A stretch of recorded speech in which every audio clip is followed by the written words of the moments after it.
homelessness, housing insecurity, food insecurity, and other troubling economic and dislocating conditions. We are acting decisively to address it. That is what the American Rescue Plan is all about.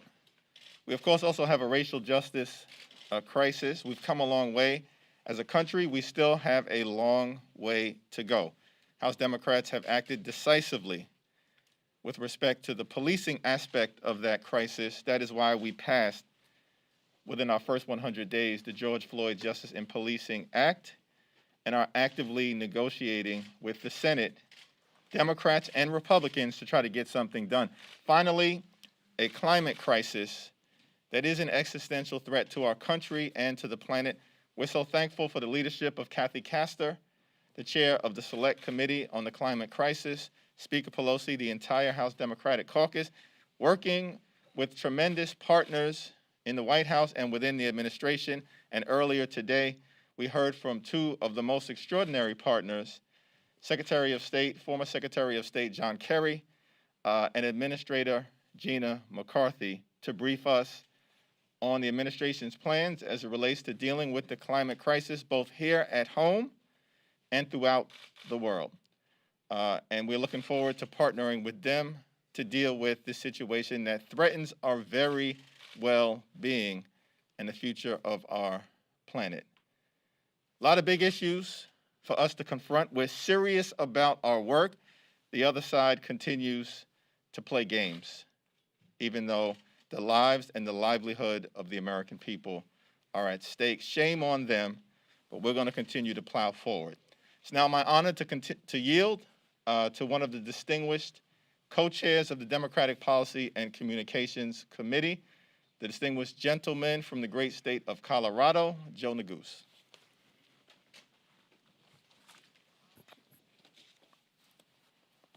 Well, thank you, Mr. Chairman, first and foremost. This last weekend, I had an opportunity to visit with folks in my district, as did I know many of my colleagues, and the message was unmistakable. Help is here. The American Rescue Plan is working. The American Rescue Plan that we passed is working to get shots in arms, money in pockets, people in jobs, children in schools, and so much more. The United States, as you all know, has administered more than 209 million vaccine doses and counting. More than 84 million Americans are fully vaccinated. Soon, half of the adults in the U.S. will have received at least one dose. Those numbers represent grandparents hugging their grandchildren for the first time in months, if not years. Parents going back to work, and teachers safely back in the classrooms. More than 159 million Americans have received an economic impact payment of up to $1,400 so far, and they are pumping that money back into our communities and into our local economies, helping businesses open their doors and get paychecks in workers' pockets. In fact, our economy added more than 1 million jobs just last month. And that's just the beginning. From the child care funding that President Biden announced last week to a new program to support restaurant jobs that the SBA began this week, to the child tax credit that will start putting money in hardworking families' pockets over the summer. The American Rescue Plan will continue making life better for the American people for months to come. And House Democrats will continue spreading the message about all the ways in which we are here to help the American people. With that, I want to turn it over to my distinguished colleague and fellow co-chair of the Democratic Policy and Communications Committee, Mr. Cartwright. Thanks, Chair. Well said. Well, you heard the numbers, everybody. 1 million, 209 million, 159 million. These numbers don't lie. 1 million jobs added in March, 209 million vaccine doses given so far, 159 million economic impact payments going to regular people around this country. And every single number that Joe just cited represents a worker, a family, a business owners who's better today in their business than it was before we passed the American Rescue Plan. This is the American Rescue Plan working. and it's working on an individual basis. Joe's right. We were back in our districts last week, and we were talking to people about how these things are working. I talk to people. I have Monroe County, Pennsylvania in my district. Patrick from Monroe County used his $1,400 check to pay down credit card debt. Anne Marie from Lackawanna County, where Scranton is, was able to buy prescription medications that were not covered by her insurance. John from Luzerne County, where Wilkes-Barre is, said it helped him make ends meet after being laid off. These are actual impacts of the American Rescue Plan. And I want to quote from a lady named Alicia from Pittston in Luzerne County. She wrote to me and she said this: as a northeastern Pennsylvania native growing up in Pittston, the one thing I loved about growing up here was learning the value of hard work. No matter what life has thrown at me, it was instilled in me that hard work does pay off. As a Latina woman in the workforce, I worked hard as my life led me to become a single mom, then a stepmom with a blended multicultural family and raising children with special needs. I hold many facets of being a working parent. Although my personal working motherhood journey had many obstacles at times, nothing could have prepared me and many other parents for the balancing act of raising your children and working from home while your children are trying to learn remotely. The American Rescue Plan ensured that relief reach working people and communities in Pennsylvania. That's what Alicia wrote to me. Ladies and gentlemen, the American Rescue Plan is working. We're looking at a bright future in this country because of that plan working. I want to turn it over to my distinguished colleague, Debbie Dingell from Michigan. Thank you, Matt. I'm from Michigan. You don't take your mask off even if you've been vaccinated. The surge is real, and we can't get COVID fatigue. Your PSA from Michigan this morning. But I want to thank Matt for what he and Joe just said. What they outlined, help is here.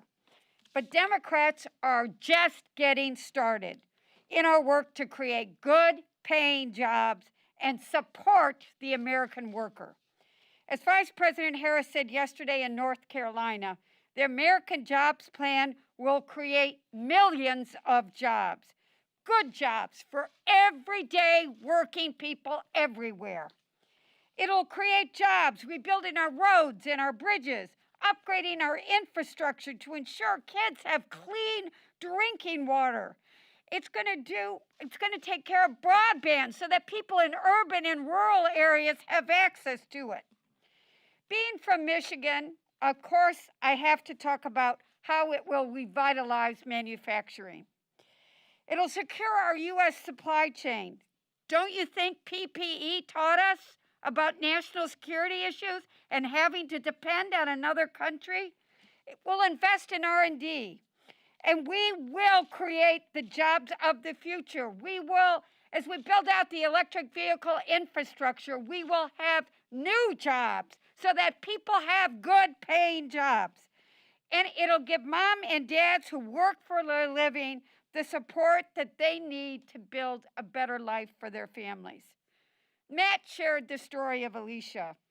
I'd like to see any hard-working mom like Alicia look them in the eye and have somebody tell them that child care is an infrastructure, or that long-term care is an infrastructure. We are one of the only industrialized nations in the world that doesn't take care of its seniors. That's a moral issue. People who work for a living know that being able to care for your kids and your parents is an absolutely essential to have the ability to work hard and build a better life for your family. And that's what the American Jobs Plan is about, building back better for the people. And with that, I return it to Chairman Jeffries. I thank our distinguished co-chairs from the DPCC for their continued work. I was going to take my mask off, but I don't want to get in trouble with the distinguished gentlelady from Michigan, so we'll just open it up for questions. Sir, I want to to ask you, Kevin McCarthy is likely to try to censure Representative Waters tomorrow. I'm curious if you think any Democrats will be supporting that, and if you all will move to table that. I certainly will not support that frivolous resolution, and I think that Chairwoman Waters has made clear, certainly the perspective of the House Democratic Caucus is clear. We support peaceful protests consistent with the First Amendment, freedom of speech, freedom of expression, freedom of assembly, and the right to petition the government peacefully. That is what we continue to support. Now, Kevin McCarthy should focus on his own conference because the Republicans in the House are a mess right now. Perhaps he should sit this one out.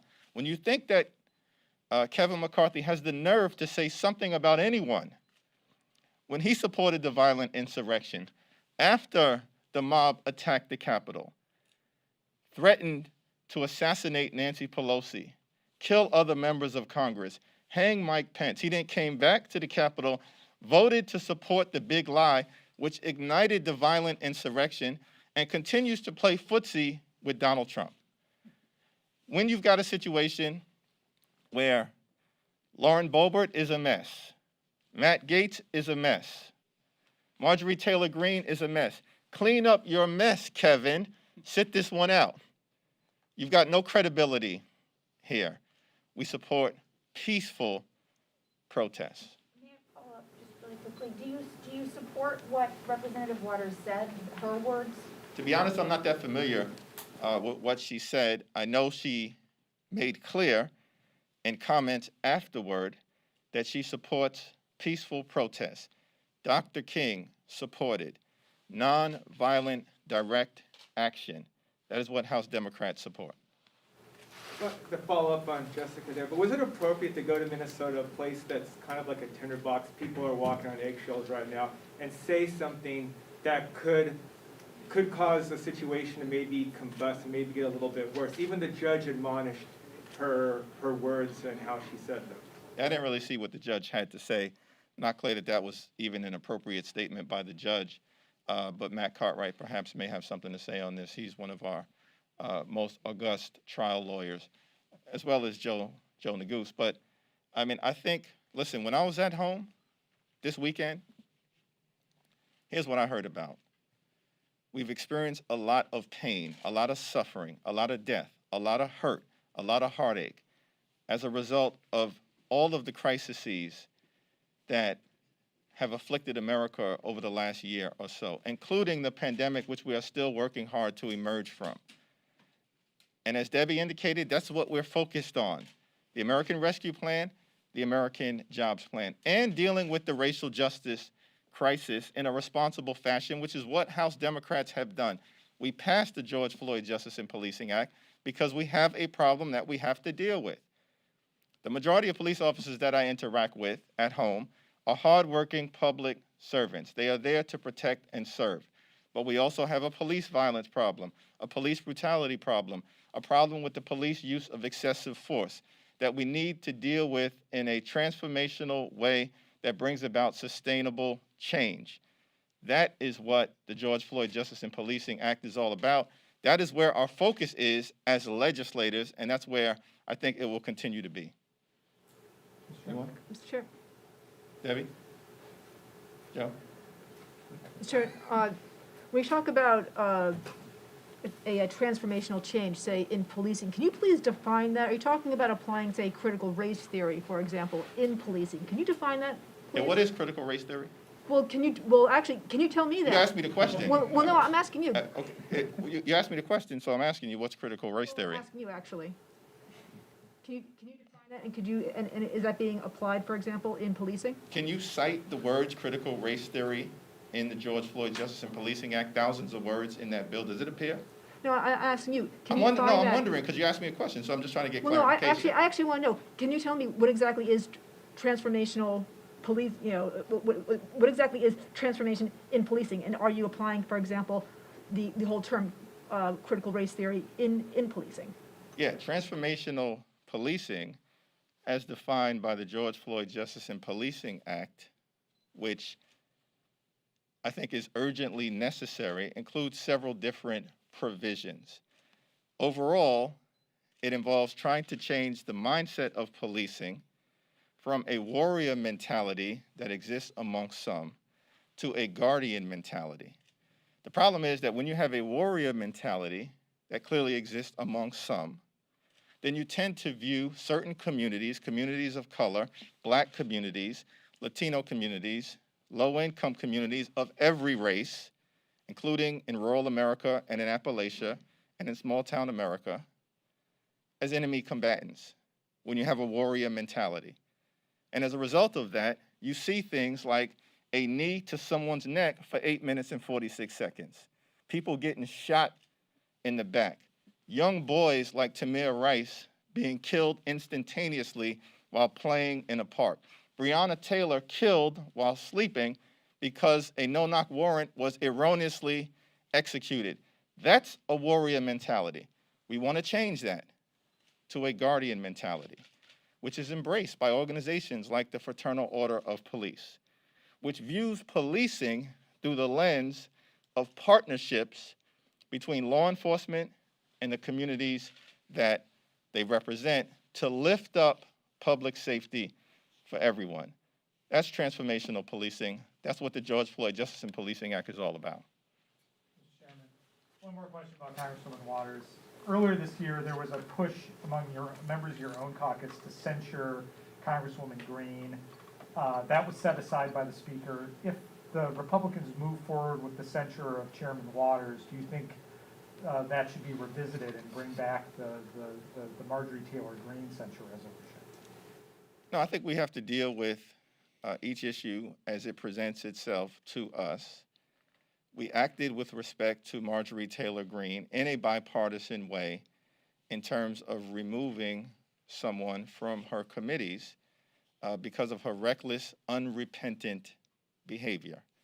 And by the way, while we're on the subject of Marjorie Taylor Greene, since nobody has saw fit to bring this up, I'm shocked that the House Republicans apparently were plotting to form a Jim Crow KKK-like caucus. That should shock the conscience of every American. Not just every Black American, every white American, every Latino American, every Asian American, every Native American, all Americans. Why? Because the motto of this country is e pluribus unum. Out of many, we are one. Not out of many Anglo-Saxons, not out of many Europeans, not out of many Confederate sympathizers, out of many, we are one. That is what makes America a great country.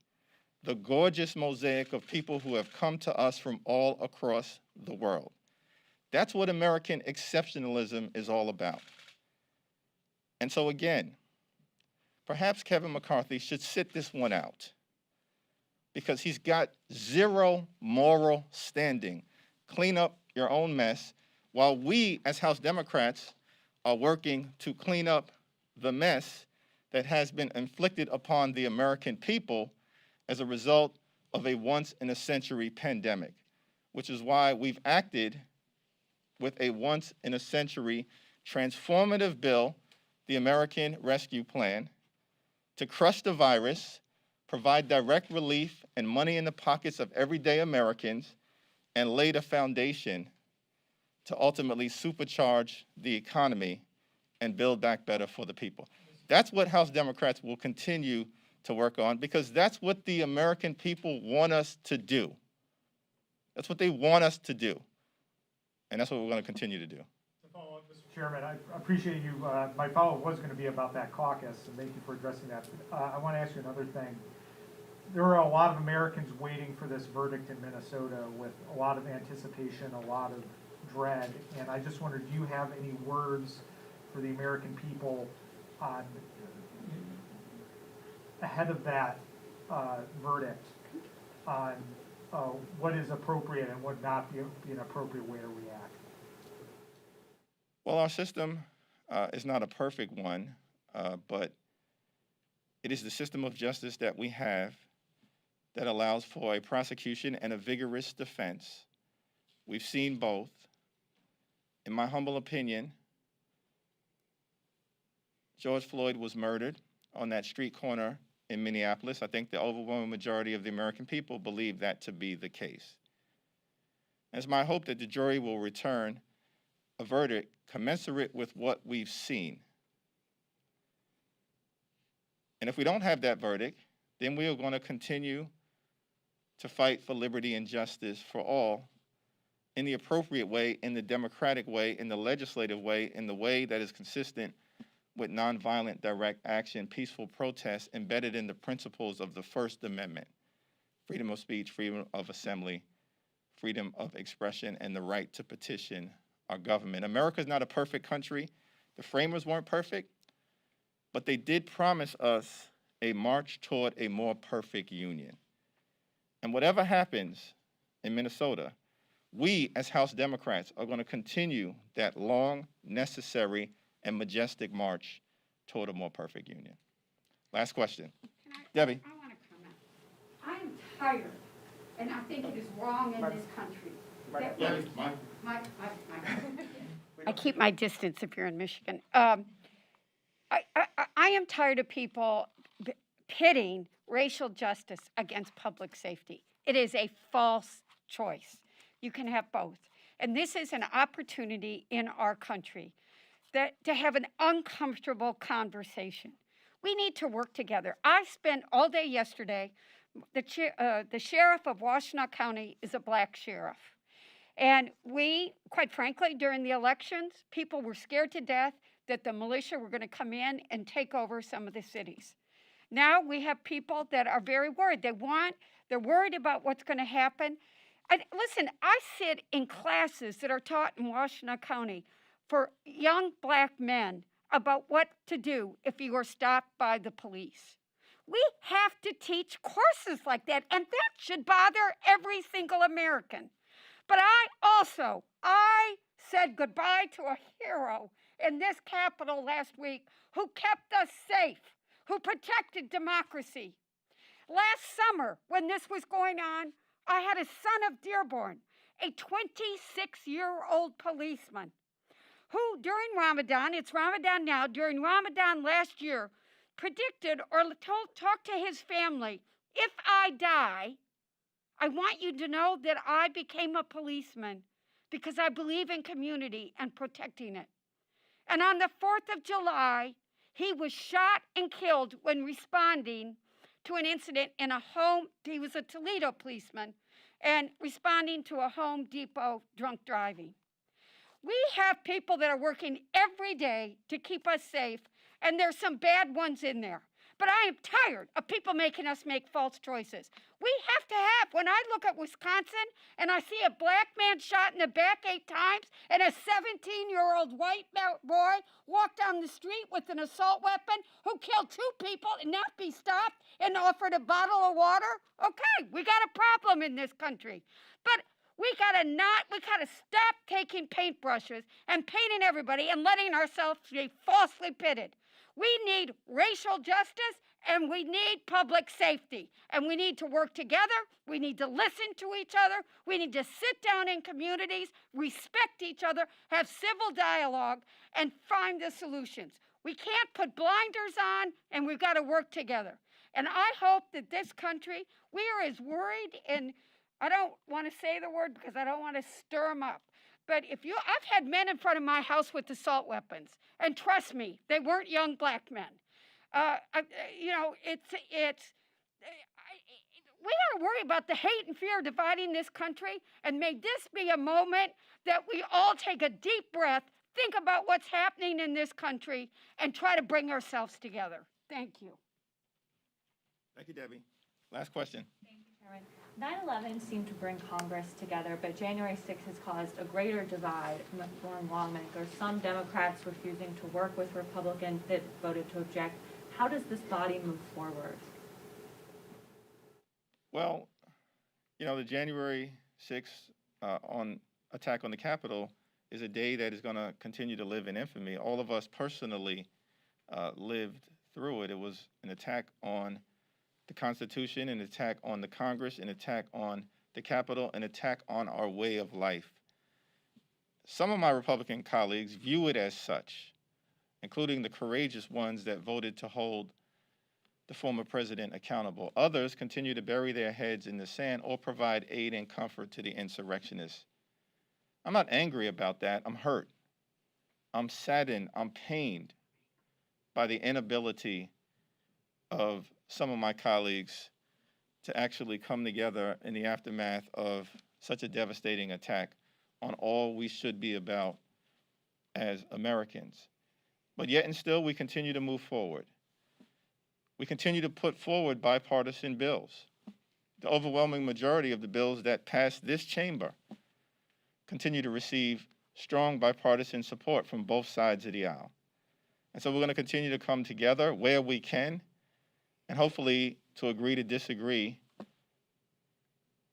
without being disagreeable when we must. At the same time, the Speaker and Chairman Benny Thompson are working hard to come to an agreement on a bipartisan commission that can take an objective look at the events of January 6th with experts in academia, in the law, and law enforcement, and national security community, Democrats and Republicans, who can come together, as we did after September 11th, examine what happened, report to the Congress, and most importantly to the American people, and to figure out how do we stop that type of violent insurrection and the radicalization that fueled it from ever happening again in these great United States of America. Thank you, everyone.